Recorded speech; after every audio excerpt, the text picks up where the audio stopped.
Test, test. 1, 2, 3.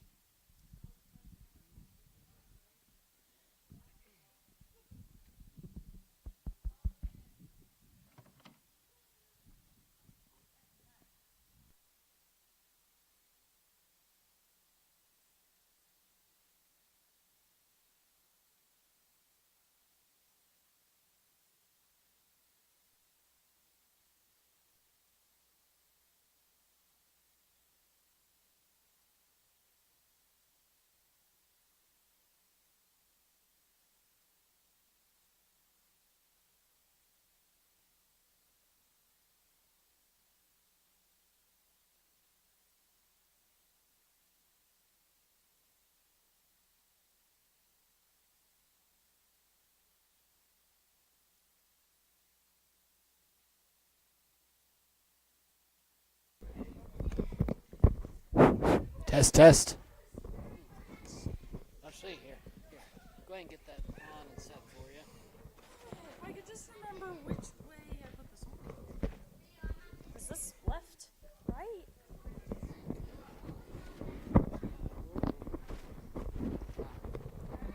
Okay. Like that. Okay, because I remember last time I released it.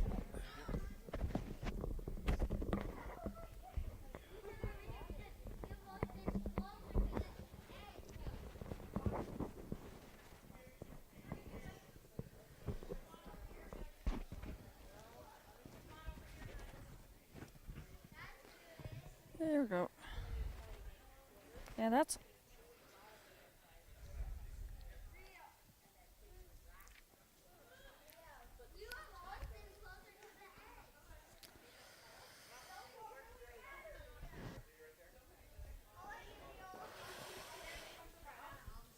Oh no. Testing, testing. Ah, it works.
Testing, testing, testing. Is the mic still working? Oh, good. I was like, didn't want the mic to break.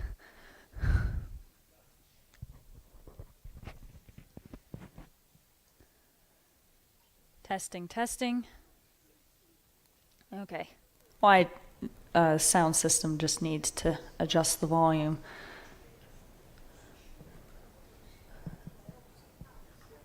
Okay, so which of you have been here the past 2 times? Most of you. Nice. So some of this will be review. A lot of it will be new, though.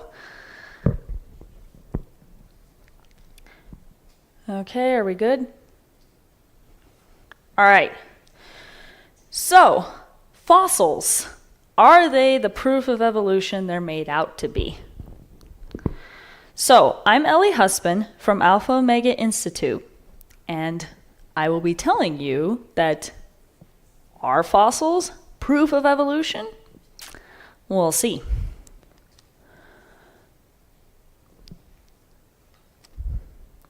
All right, so what happens normally when something dies?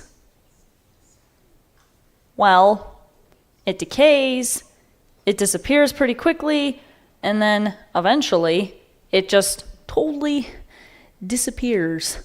In the case of animals, you'll usually get down to a skeleton pretty quick. In the case of plants, you'll have like plant debris. But eventually, whether plant or animal, it will turn into the same thing, dirt. That's usually what happens. So why then do we have spread all over the globe in many different what are called sedimentary rock layers, these things? Why are they not decayed? How did they last for so long? What is a fossil anyway? I mean, it's because of fossils that we even know that creatures like these used to exist. Or these creatures. They're not alive today. The only way we know about them, for the most part, is through these fossils. Their skeletal remains. Or what about these entire ecosystems that don't exist anymore? Or how about these flying reptiles? Again, who would have thought a reptile could fly? But then check out all these animals too that look a step to the left of some familiar ones. From a giant rhinoceros relative to an enormous snake. Yeah, we don't have those around anymore either. Again, we only know about these animals because of their fossils. So, what is a fossil? Definition of a fossil. Well, the word fossil comes from the Latin term fossili, I think, which means to dig something up. So it's something that you dig up. But more specifically, it is the remains of a once living organism that got turned into rock. Now, here's the interesting thing. Look at this definition of a fossil from the Dinosaur Journey Museum in Fruta. Any evidence of life more than 7,000 years old? That's not the way you usually see a fossil defined within a textbook or a dictionary or a glossary. Now, why do you think they'd say that? I mean, look at this. From the Oxford English Dictionary, the definition of a fossil is something preserved in the ground, especially in petrified form in rock, and recognizable as the remains of a living organism. Here's an indicator as to maybe why this definition is being used at the Fruta Museum specifically. Look at that 7,000 year definition. There's a certain creation ministry in the area that they might be subtly kind of going, we're going to make a definition that makes it so that anybody who goes into our museum and starts looking at our fossils doesn't even have the possibility of these organisms being any younger than, 6,000, 7,000 years even cross their mind. It's a subliminal thing. Yeah, when I first went into Dinosaur Journey and saw that, it had been years since I'd gone to the museum. I took one look at that and went, that's not very subtle.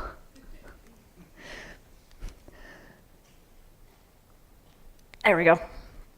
So, how are fossils made anyway? Come on. So, how to make a fossil? The most common way to make a fossil is a process called permineralization. This is the petrification that was mentioned earlier. So, an animal gets buried underwater. You cannot fossilize something without water being involved. And it has to get buried under sediment, which is like sand or mud, underwater before it decays or gets scavenged. Then, more layers have to go on top of that fossil to push the mineralized water into the bone or shell cells. The bone or shell eventually gets replaced by the rock, and it turns into a perfect cast of the fossil. It's actually like casting a statue is what's happening here. Then, eventually, if we're lucky enough, those rock layers get exposed, erode away, and then we found our fossil. So, over millions of years, the original bone or shell should entirely disappear and get replaced by stone. No soft parts will be left behind. While those of you that were here for the first presentation will remember the fact that they've actually found soft tissues in fossils. So not all fossils are actually completely fossils. But they've even found, up in Alaska, in like the tundra, they've actually found some unfossilized bones from what would be considered dinosaur layers. They were actually hadrosaur bones, but they were unfossilized. Yeah, they're crazy.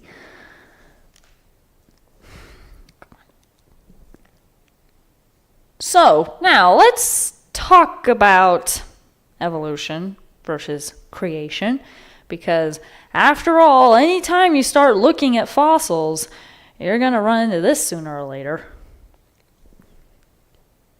Now, the concept of evolution can be expressed this way: from goo to you via the zoo.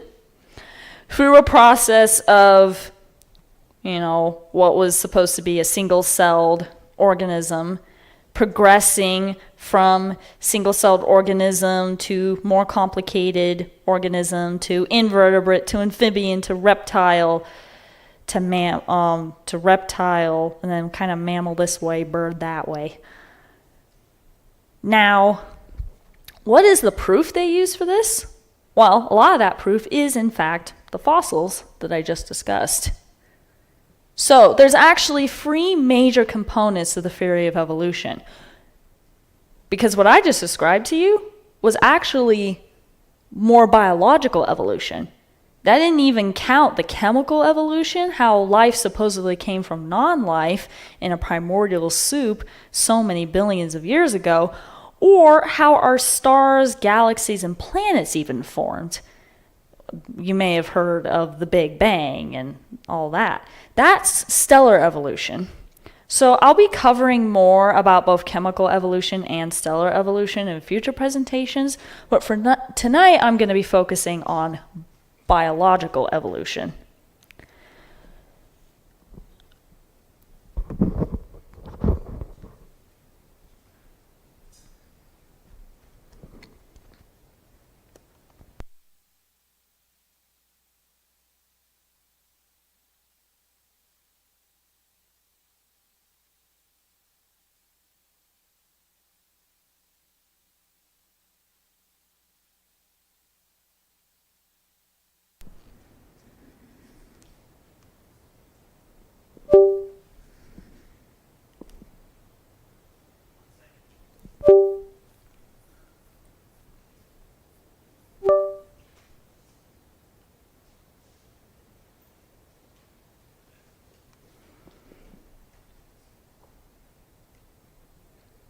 There we go.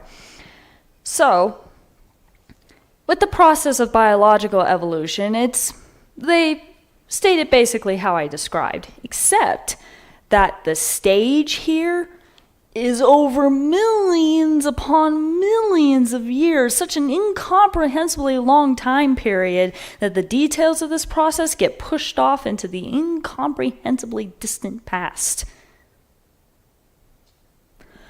In fact, you can see here, according to this chart, that supposedly human history makes up a teeny tiny sliver of the history of the Earth. And the history of life actually makes a sliver out of that history. So, how then do they even try to figure out what happened so far ago in the past? Well, they think the fossils tell them. Now, you may have heard that, the history, the theory of evolution that's the science. That's what's been proved by science. I mean, you see it in all the textbooks, all the documentaries, all the museums. And the whole account in the first couple chapters of the book of Genesis in the Bible, that's the religious myth. That's, it's not real history. But as I've told you before, calling this science is not exactly accurate, because observational versus historical science, what people usually refer to as science, they're referring to observational science. Observational science is what uses the scientific method. That's studying how things are in the present. Those are your experiments that you use to gain data, and it answers the question of what. And scientific laws are an example of this observational or operational science. On the other hand, historical or forensic science uses information from observational science, but it is not the same. It's educated guesses about things in the past. You can't repeat what happened in the past, you can only guess. It's the interpretation of data that's gathered using observational science. It answers the question of the how, why, when, etc. So examples of historical science would be archaeology, paleontology. History, actually, to a point, is also historical science. I should say history is a form of historical science. And these are scientific theories. So a theory is you're trying to explain why things are the way they are, and you're trying to project both into the past how things were and why they are the way they are now, and how things will be in the future. But you can't say that for certain. There's very, very few scientific principles that can actually be a law. That is, no matter what, this will happen. For the most part, what you're encountering in science is actually more historical science than operational science. So, for example, look at this shape. What do you see? That's observational science. There's two arches that don't connect. They're black on a white background. But as soon as you try and figure out what was supposed to be there, say, is this supposed to be a circle? You're using historical science. You're trying to guess, one, is there anything missing? And two, what was there originally? And it could be any of these options. Could be correct, but you don't know for sure. You just make your best guess, your best interpretation based on the data and context. Data versus interpretation. We're going to be looking at a lot of this during tonight, the data versus interpretation, and how sometimes a whole lot is extrapolated from only a very little bit. So, evolution versus biblical creation are two theories about the past. So, which one is correct? Now, for an example of what this can look like, the difference between the two theories looking at the same data, consider rock layers. We have the same rocks. We have the same road cuts and hills. We have the same strata. We have the same, geological charts and all. But if you're an evolutionist, Each rock layer represents a period of time. Each layer was made at the same rate of time. Thus, it's like a clock that you can measure. And thus, you can read rock layers like a timeline. Also, fossils found in older rocks are the ancestors of fossils found in higher rocks. Because, if you have several million years of separation, that makes sense, right? You're looking at untold numbers of generations and seeing little snapshots of their progress. Cretaceous, Jurassic, Triassic, for example, are groups of rock layers that were put down during the time that they name, thus Jurassic period, Cretaceous period, the Cambrian period.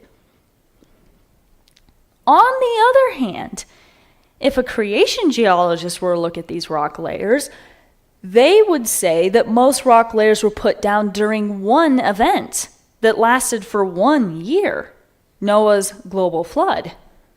The timeline represented by rock layers was a sequence of events happening within a year.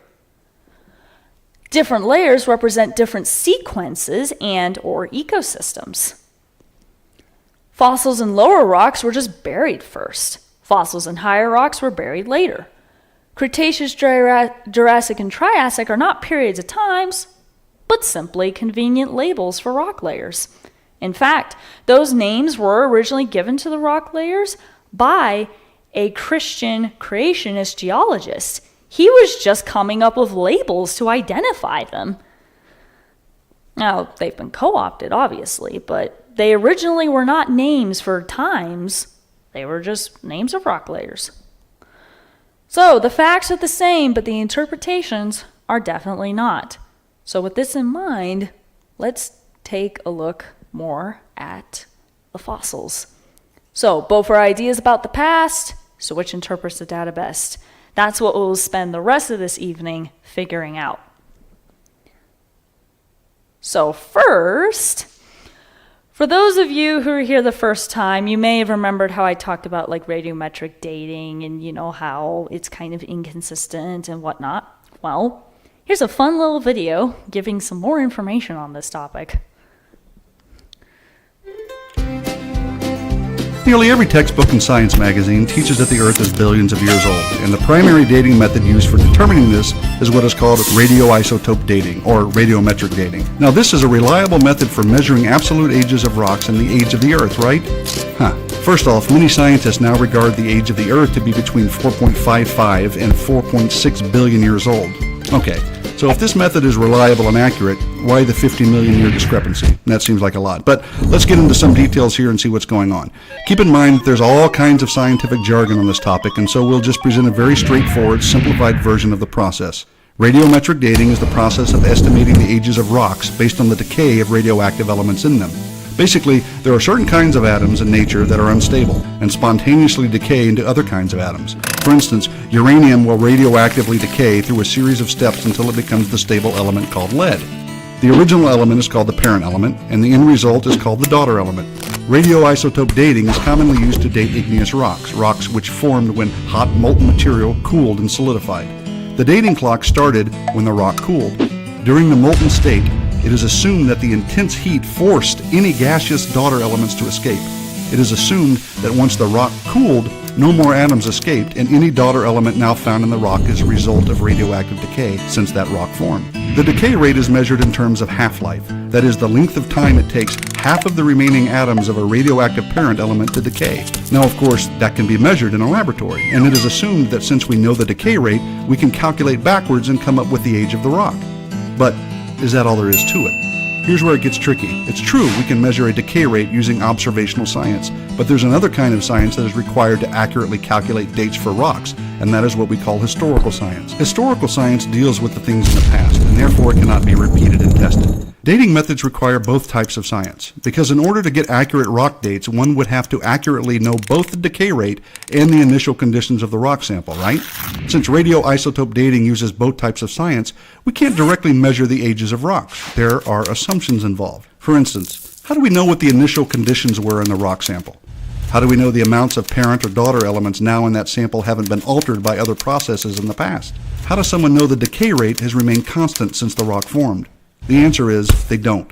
Let's simplify here and talk about a typical hourglass. Let's say you walk into a room and you see an hourglass with sand at the top and sand at the bottom, and some sand sprinkling from the top chamber to the bottom. Well, observational science would allow us to see and measure the sand, and then calculate how long the hourglass has been running, right? We could make our sand measurements and then calculate when the hourglass was turned over, right? Well, those calculations could be wrong, because we may have failed to consider some major assumptions, like, was there any sand at the bottom when the hourglass was turned over? Has any sand been added or taken out of the hourglass? Has the sand always been falling at a constant rate? Since we did not observe the initial conditions when the hourglass started, and we haven't been watching the sand all the time since then, we must make assumptions. All three of those assumptions can affect our time calculations. Now, of course, there's more to understanding all of this, but enough said. So, yeah.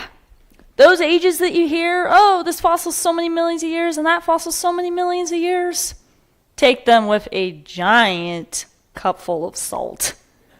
There's a lot of assumptions involved, and they have tested rocks of known age and gotten dates that were way off, like rocks that were no older than 30 years old, and they were tested to be 3 million years old. I don't know about you, but the difference between 30 and 3 million is a lot.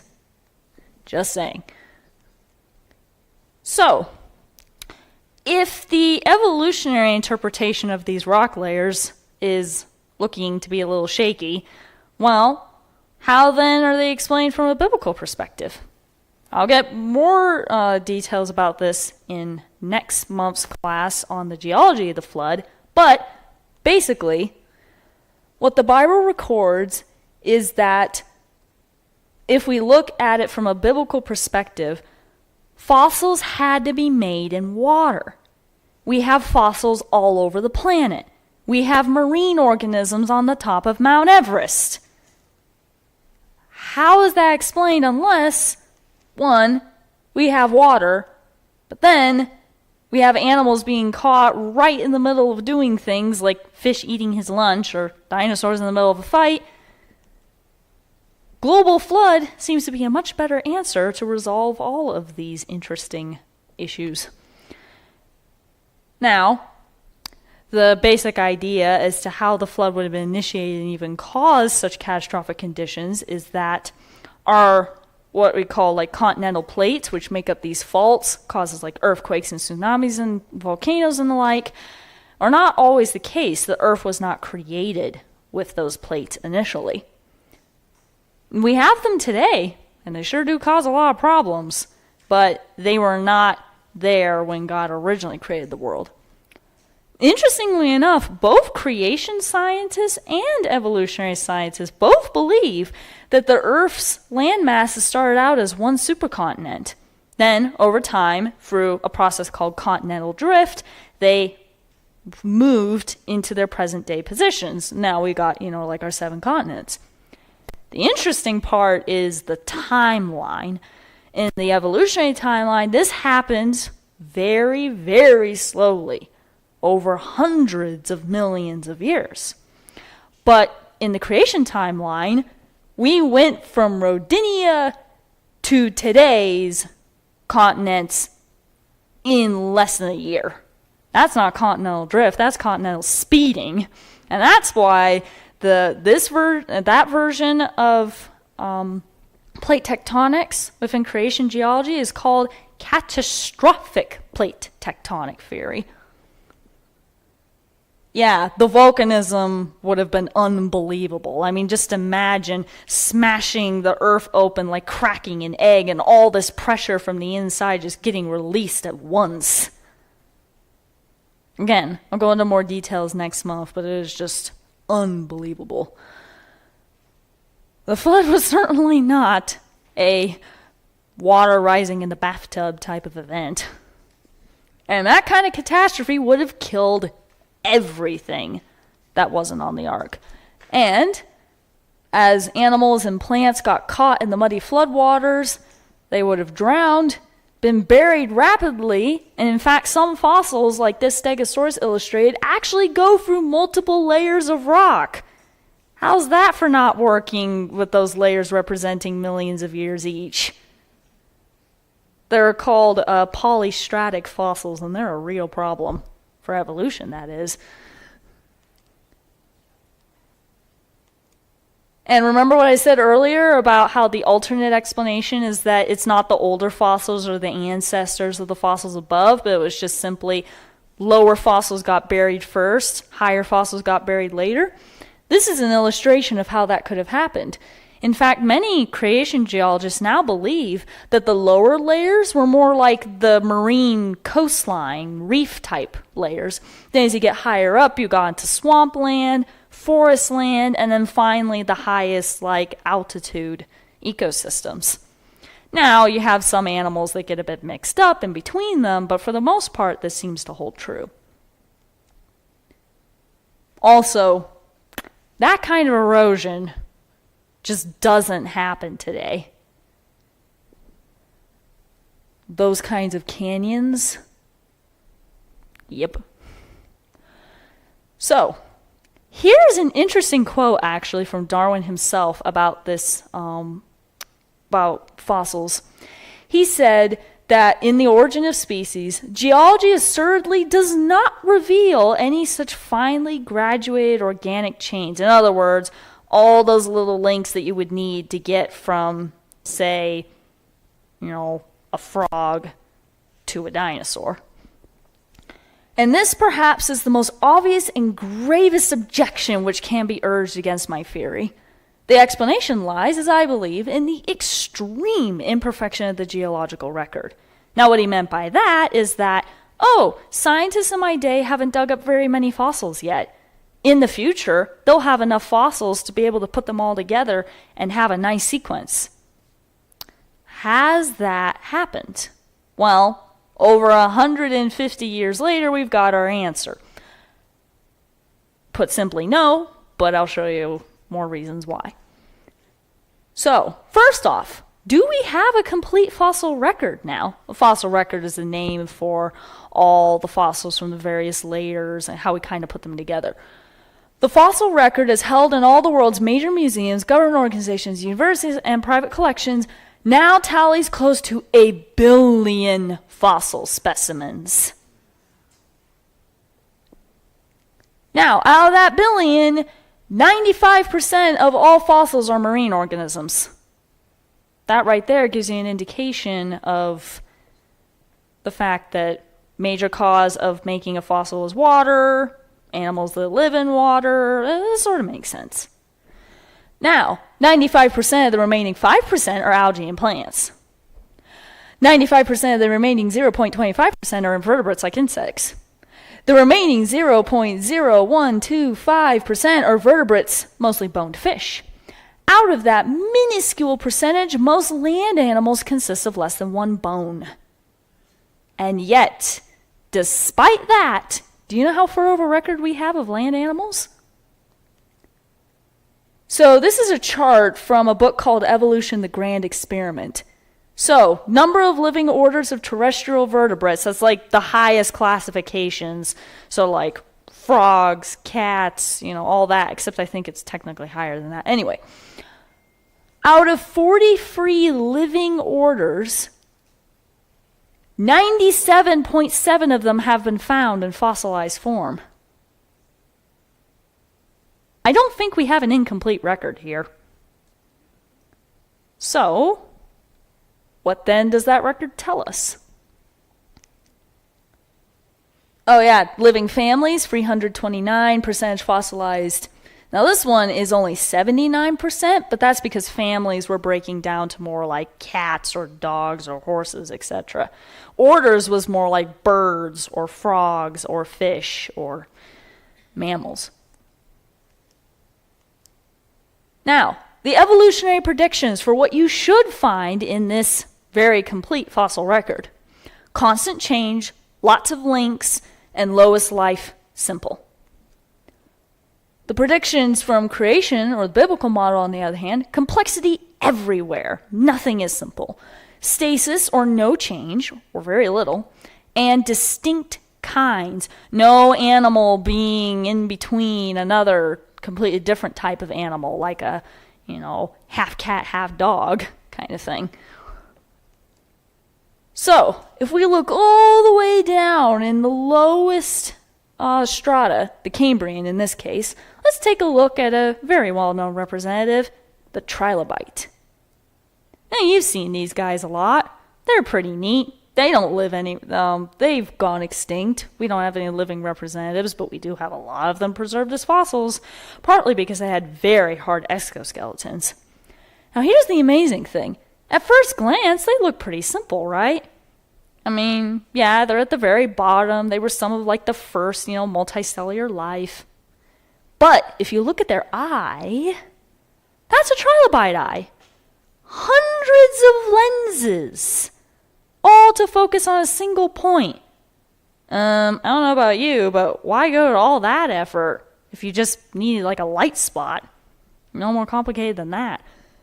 In fact, over 3,000 lenses on each eye.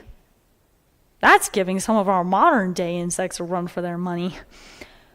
It looked like the eye from a recently swatted fly, as one scientist said. And this is found in the lowest rock layer.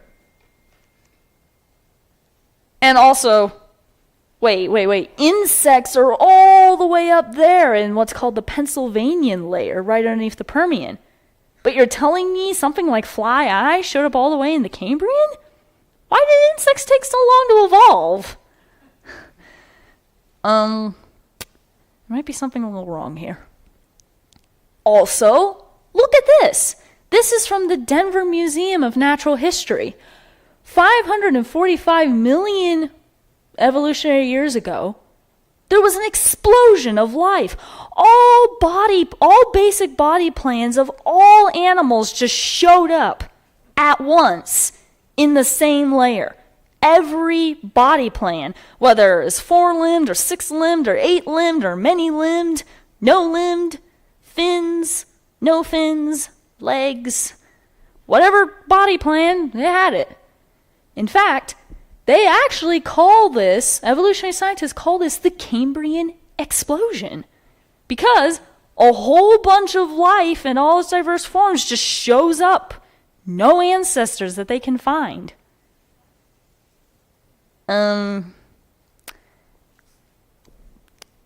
So, lowest life simple?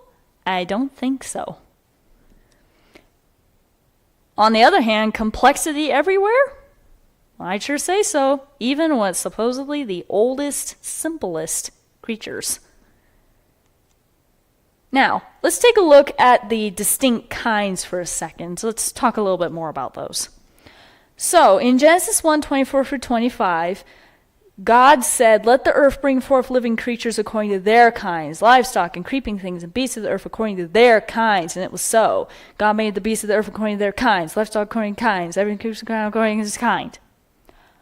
A certain word shows up a lot. The word kind, in reference to both plants and animals, shows up 10 times in chapter 1. That must be a pretty important word to keep using over and over and over and over again. And this is consistent across translations. That is what the Hebrew word means. It's a certain type or kind we're talking about here. So a definition of a kind looks something like this. So on evolutionary tree, on the other hand, there is no kinds. Everything on the planet came from some last universal common ancestor called Luca, and there is really no distinct kind ultimately. Everything's descended from everything else. I am as just much related to, you guys as I am to a tree, in a sense. So this definition of kind is pretty important here. On the other hand, in what's called the creation orchard, it's like you have a bunch of different trees, each one starting out with a certain type of animal that was created during creation week, and then those animals started diversifying and becoming, more varieties, more breeds, so to speak. Then they got a bottleneck called the flood. Only the ones that went on the ark survived, at least in the case of the land animals. And then they started diversifying again. Some of them went extinct along the way, and others have made it all the way to the present. Now, interestingly enough, do you know what the most diverse group of animals on Earth is? Insects and marine life. Fish as vertebrates are way more diverse than any other kind of vertebrate. They outcompete reptiles, mammals, birds, all the others. There's way more fish. And there's way more insects than almost any other kind of vertebrate except for... Now, why do you think this might be? Well, it wasn't something I really noticed until recently, but I think I know why. When you only had the land animals get on the ark, that meant only 2 or 7 pairs actually made it through the flood. That's a pretty tight bottleneck right there. But on the other hand, all the stuff that was outside the ark, all the plants, all the marine life, some creation scientists theorize that the insects were not those that went on the ark. It may have been some filling of both. So guess what? The marine animals did not have as much of a bottleneck. The plants did not have as much of a bottleneck, and many invertebrates did not have that bottleneck. No wonder there's a bajillion plant species out there. No wonder there's a bajillion fish and marine species out there. They didn't have as much of the bottleneck. Just something to consider. So, another way to look at kind is it's like cats. All cats are, a cat, whether it's a house cat or lion or cheetah or jaguar, theoretically, they could hybridize with each other. Now, in some cases, it's not logistically possible, but it is theoretically possible. Same with, say, the horse kind. You can interbreed like zebras and donkeys and horses because they're all the same kind. Now, let's talk about living fossils. Look at this shell.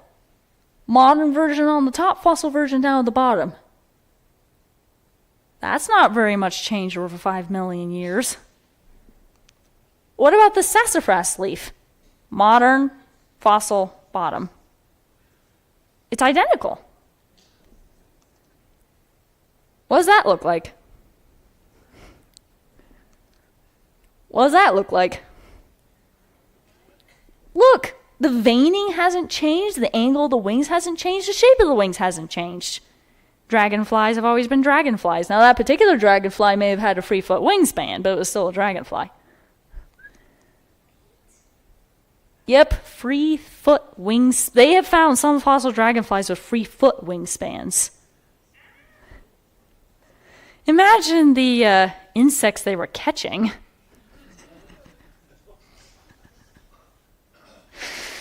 I mean, cockroaches the size of ottomans.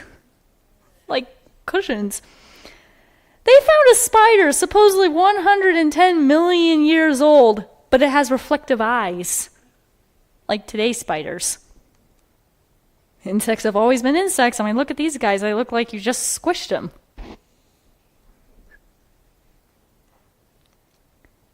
Or how about the coelacanth? European scientists discovered the fossils of the coelacanth before they discovered the coelacanth itself was still living. Yep, they found the fossils and they went, oh, this is a very interesting extinct fish. And then they proceeded to find out the Indonesian fishermen had been catching them and selling them at market. How about this woodpecker? Bats have always been bats.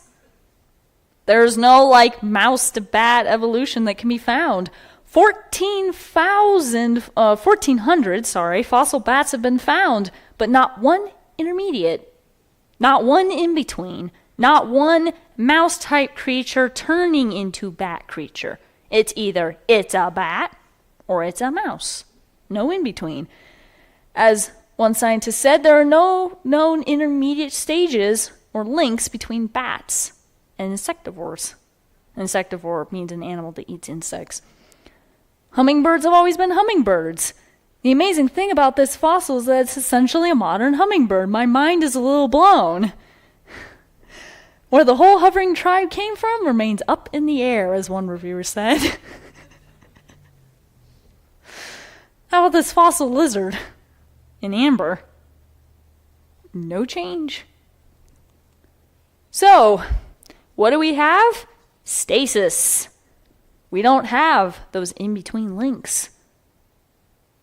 Constant change? Doesn't seem to be the case. Animals either went extinct or they diversified to a certain point. But one kind of animal wasn't turning into or like a hybrid in between two different kinds. Now, if we look closer at illustrations such as this, I mean, you got like a salamander-type creature turning into a mouse, right? I mean, very nice gradual progression there. The problem is they haven't found any of the in-between. They found salamanders and they found mice, but they haven't found any salamander-mice in-betweens. Evolution requires intermediate forms between species, but paleontology does not provide them. The extreme rarity of transitions in the fossil record persists as the trade secret of paleontology. Dogs have always been dogs, horses have always been horses, frogs have always been frogs.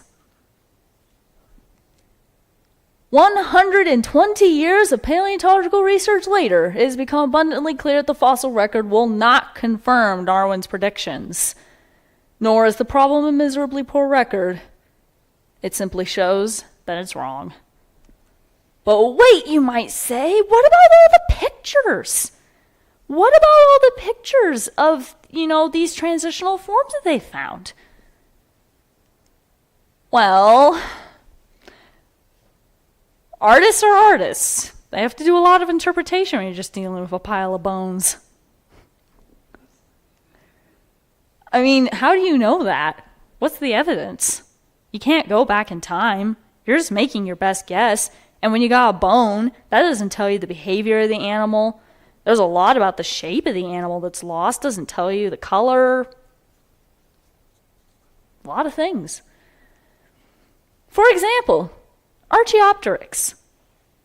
Now, the fossils that we have are incredibly preserved. We actually have a lot of information considering, like it had feathers, it, had these wing claws, stuff like that. But I mean, look at this interpretation. Kind of looks a bit like a lizard with wings. I mean, a very lizard-like head there. To this interpretation. All the way to this interpretation. And that's all the same animal. So which one's correct?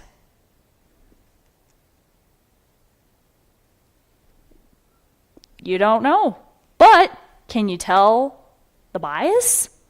The one on the left is really trying to convince you that it's some like lizard bird intermediate link. The one on the right is like, it's just an extinct bird. And by the way, these illustrations are both at secular evolutionary museums. They don't even agree universally. Or how about the theory of horse evolution? This is the one that keeps being brought up anytime somebody brings up problems with evolution. They're like, but look, you got the horse. You got all the way from Eohippus to Mesohippus to like the modern horse. I mean, look at that. You go from many toes to only 3 toes to 1 toe. Well, there's issues with that. I don't have enough time to go into all the details of it, but first off, how do we get from a browsing tooth to a grazing tooth like that? No intermediates here. And secondly, look at what the artist is doing. Many spots, fewer spots, no spots. Smaller, larger, bigger. Well, how do we know how many spots it had? You gotta really watch out for that artwork. Pictures speak 1,000 words. Also, the number of ribs varies from 15 to 19 and then 18. Why would the number of ribs be varying so much and not in a consistent pattern either? And many horse ancestors have been found in the same rock layers as the modern horse. Perhaps some of them were just extinct variations of a horse. not necessarily ancestors of the horse. And maybe some of them were not even related to the horse at all. But there's only so much we can tell from bones. How about this classic textbook picture? Fish to amphibian. Well, hold on. There's no intermediates being shown here. We just have fish in one picture, amphibian in the other. And the rest, I guess, is left up to you to imagine. Again, great artwork. What's the evidence? Answer, nothing. There is no evidence. And in fact, the textbook actually said in its caption, missing links show how the process took place. Something that's missing can't show you anything.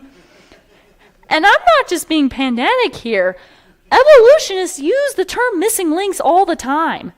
Unironically. How about whale evolution? This has become the new champion recently. And I mean, look at this sequence. I mean, this is quite complete, isn't it? Well, let's take a look at a couple of them. That guy, and this guy. So, the first one is this sort of hyena-like creature. Now, the idea is somehow this hyena-like creature over a very, very long time and many, many intermediates, a land mammal went back into the water and became a marine mammal for some reason. This is psionics. Now, at this museum, it's like, here, this is the whale ancestor. Well, nice artwork, but what's the evidence? That. And in fact, it's only the dark black colored pieces that they found. Just a couple pieces of jaw and some teeth. That doesn't tell you how that animal walked. That doesn't tell you whether it was a land animal or a water animal or what kind of tail it had or all sorts of other things. How about Pakicetus? Oh, when this guy was first found, it blew up the news. It was like, we finally found the ancestor of whales. But what's the evidence?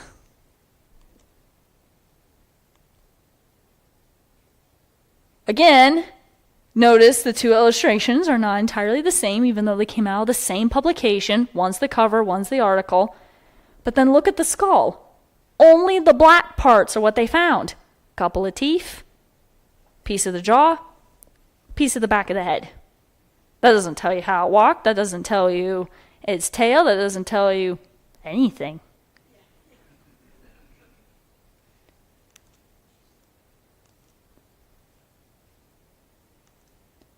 And they found more bones that they think belong to this animal, and now it looks very different.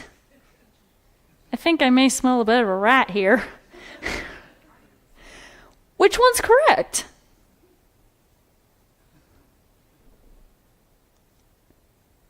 Now, Ambulocetus, this one is interesting. When they found this one, they were, evolutionary scientists were so excited, they created a cast of this skull and sent it to schools across the country as, here is the proof of evolution. Well, there's a bit of a problem with this. Those orange-colored areas was all they found. The part of the head that would tell you whether it had a blowhole or not was not found. In fact, as a scientist admitted, fossils of Ambulocetus do not include the part of the skull with a blowhole, although museums show Ambulocetus with a blowhole. Yep. They really want to make it work. It is imaginary. And look at what they actually found. So much for that very complete looking skeleton up there. Now, Rhodocetus. Supposedly, it was the first creature with legs changing into flippers and a tail developing into a whale's tail. But the fossil does not show flippers or tail. Actually, it's a fairly complete skull this go around, though. In fact, the scientist who discovered it said, "I speculated that it might have had a fluke." This tail fluke is like what's on the end of it. That's like what's characteristic of like dolphins or whales. "I now doubt that Rhodoceus would have had a fluke tail." That's a few years too late, considering that's what's in the textbooks now. In fact, all 8 characteristics, including supposedly a blowhole, whale-type ear, flippers, fluke tail, etc., they're not actually in the fossil. Or, if they are, for example, the ear's not actually a whale-like ear, it's a non-whale ear. So, as Dr. Niles Eldridge, curator of the American Museum of Natural History, said, "I admit that an awful lot of that, imaginary stories, has gotten into the textbooks as though it were true.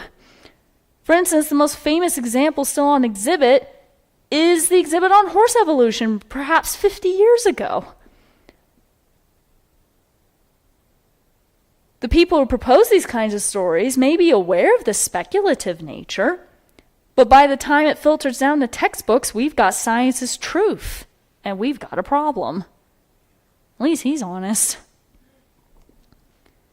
So, the new darling nowadays is does dinosaurs evolve into birds? I will talk way more about this in January, but for now, this is a chart that came out of National Geographic many decades ago. Supposedly, you got your nice intermediates, more dinosaur over on the left, becoming bird, and then bird. Problem is, the fossils were not actually found in that order. This fossil is actually found way up there instead of way back there. This guy was found more in the middle. That guy was found in the middle instead of on the end. No problem. We don't always get everything in the fossil record in perfect order. I'd say the order's pretty important considering what you're trying to do. Also, free birds were found in a dinosaur's stomach. You can't be eating your great-great-great-great-great-great-great-great-great-grandchildren.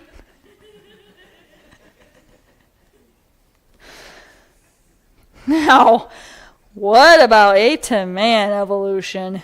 You would think, considering how recent this should be in the fossil record, we have lots of evidence for this, right? Nope.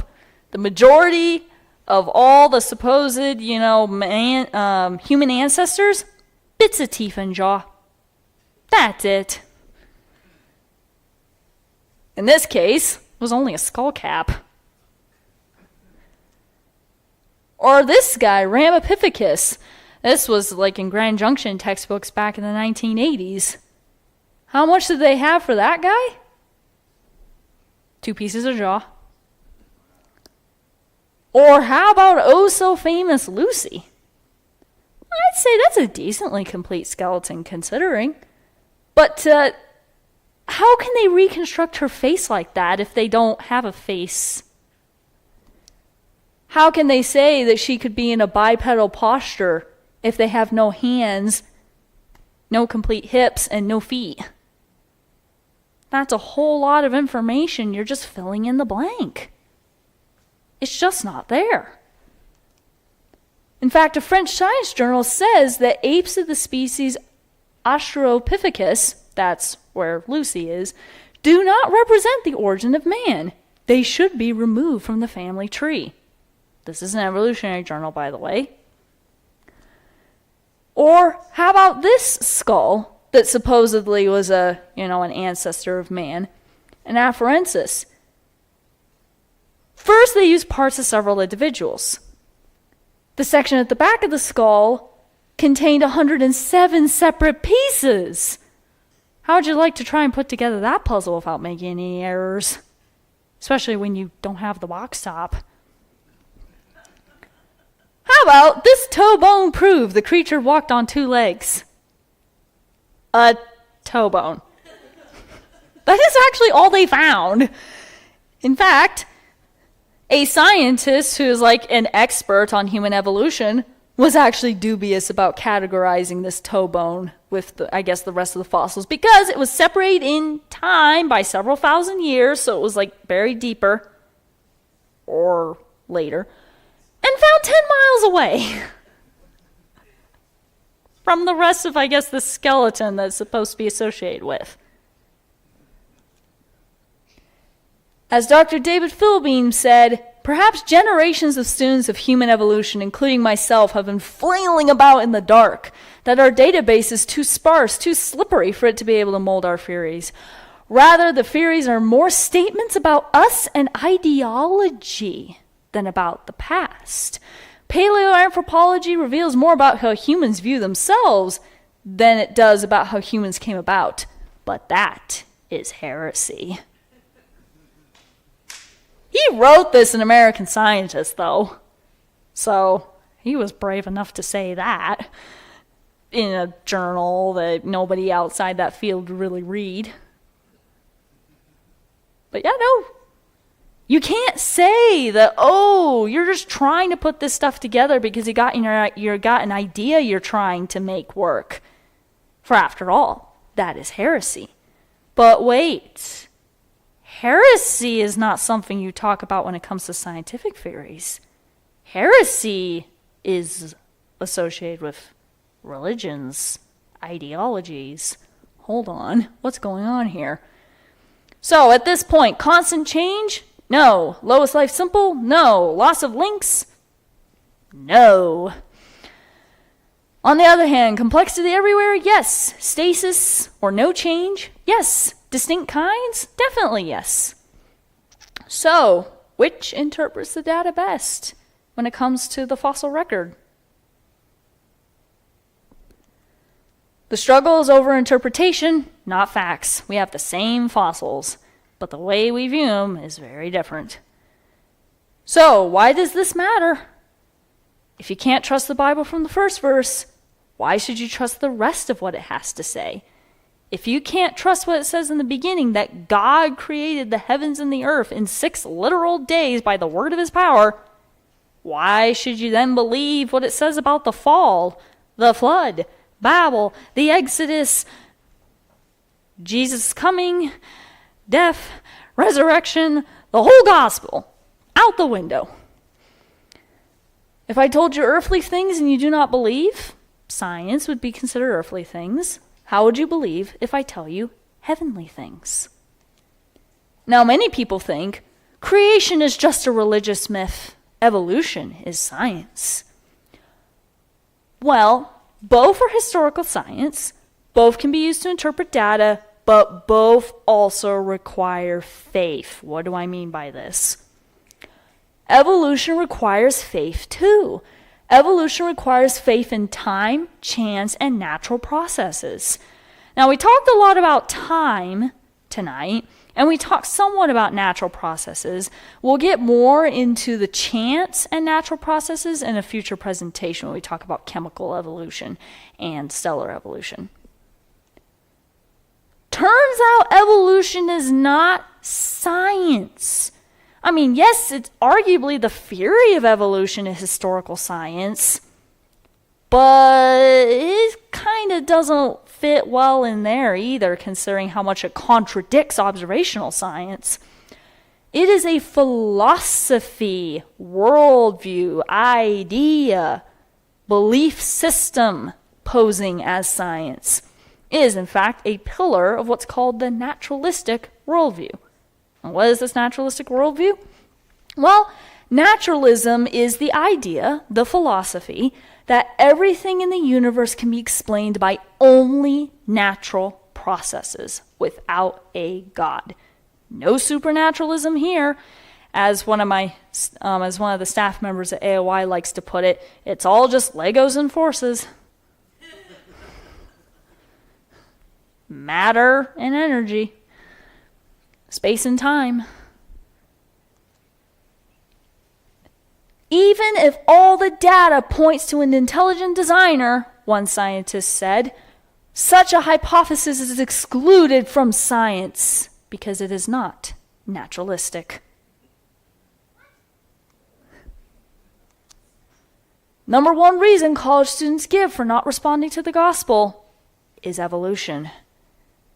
After all, if evolution can explain everything with no God involved, why should they believe the gospel?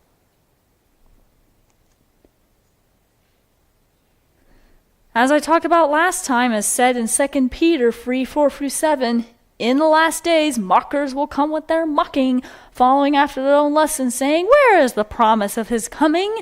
For ever since the fathers fell asleep, all things continue just as they were from the beginning of creation. No catastrophe of a flood here, no fall. For when they maintain this, it escapes their notice that by the word of God the heavens existed long ago, and the earth was formed out of the water and by water, through which the world at that time was destroyed by being flooded with water.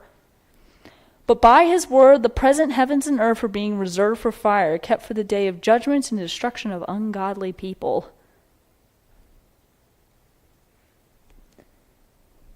Stand firm on God's word. Ultimately, the true science backs it up. Or more like, the Bible gives rise to true science. If you try to do it the other way around, it does not work. In fact, I really should give a presentation sometime about how the entirety of what we call modern science was founded by Christians because of Christianity. Like, all the founding fathers of science were Bible-believing, literal, six-day creationists. Whether you're talking about Johann Kepler or Isaac Newton, Faraday, Louis Pasteur, Charles Linnaeus, just about any scientist you can think of from before the 19th century, the likelihood of them having been a Bible-believing Orthodox Christian is like 9 out of 10.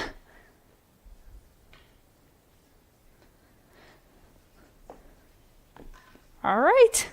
So we started about 15 minutes late. I ended 8:15, so